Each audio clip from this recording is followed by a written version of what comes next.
All right, so just like when subtracting using place value, subtracting using base 10 blocks can be really easy or a little bit more challenging depending on what numbers you are given.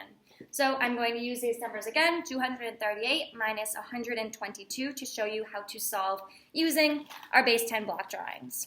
Okay, so I'm going to only draw the first number. Okay, so in addition, we draw both numbers and we count up how many base 10 blocks we have together because we are adding together those two numbers. But with subtraction, we're starting with a bigger number and we're taking away the smaller number. Okay, so it's easier to just draw your bigger number and then take away your base 10 blocks right from that bigger number. And I'm going to show you what I mean. So I'm going to draw my bigger number, 238. I have two hundreds, so 200. I have 3 in the tens place, or 30. And then I have 8 in the ones place, so I'm going to draw 8 ones.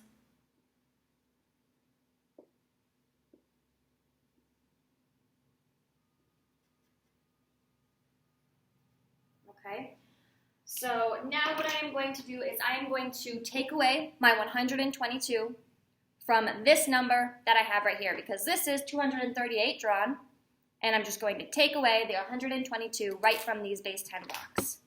Okay, so I'm going to start in my ones place. I'm going to look at my ones place. I have 2 ones. I'm going to think, can I take away 2 ones from the ones that I have? And I can't. So I'm going to cross off 2 ones. All right, and then I'm left with 6 ones. All right, then I'm going to go to my tens place, and I'm going to take away 2 tens. Can I take away 2 tens from 3 tens? Yes, so I'm going to cross off 2 tens, and then I'm left with 1 10 or 10. Okay, so I took away my ones, I took away my tens, now I have to take away my hundreds. So can I take away 100 from 200? Yes, I can. Take 1 away, and I'm left with 100. Okay, and so I have 100 plus 10 plus 6, or 116 as my answer. Again, that's the same answer I got using the place value strategy, so no matter what strategy I use, I should always get the same answer. Okay. We were able to take away everything we needed from the larger number, but sometimes it can be a little more challenging.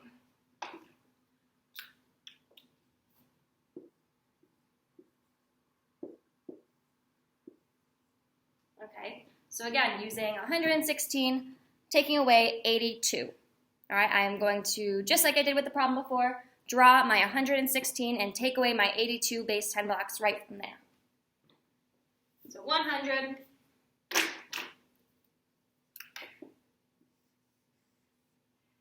1 in the tens place, and 6 ones.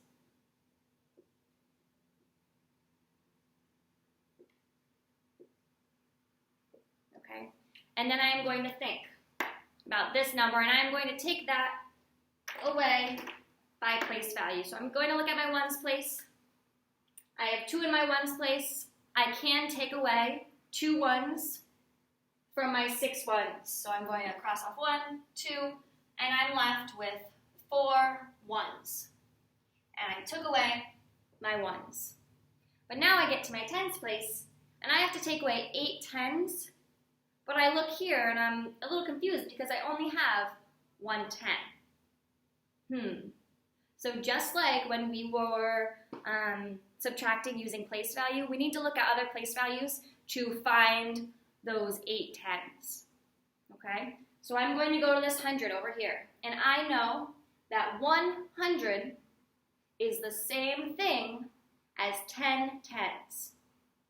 So what I am going to do is I'm going to cross off my 100 and trade it for 10 tens.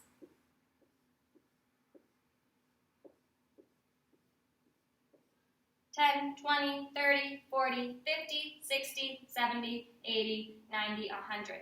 So 1/100 is the same thing as 10 tens. The value has not changed. But now I am able to take away these 8 tens, okay, or 80. So 10, 20, 30, 40, 50, 60, 70, 80. Okay, and then I can see that I am left with 3 tens or 30. And I don't have any hundreds left because I had to trade it for the tens. So my final answer is 34. Whoopsies.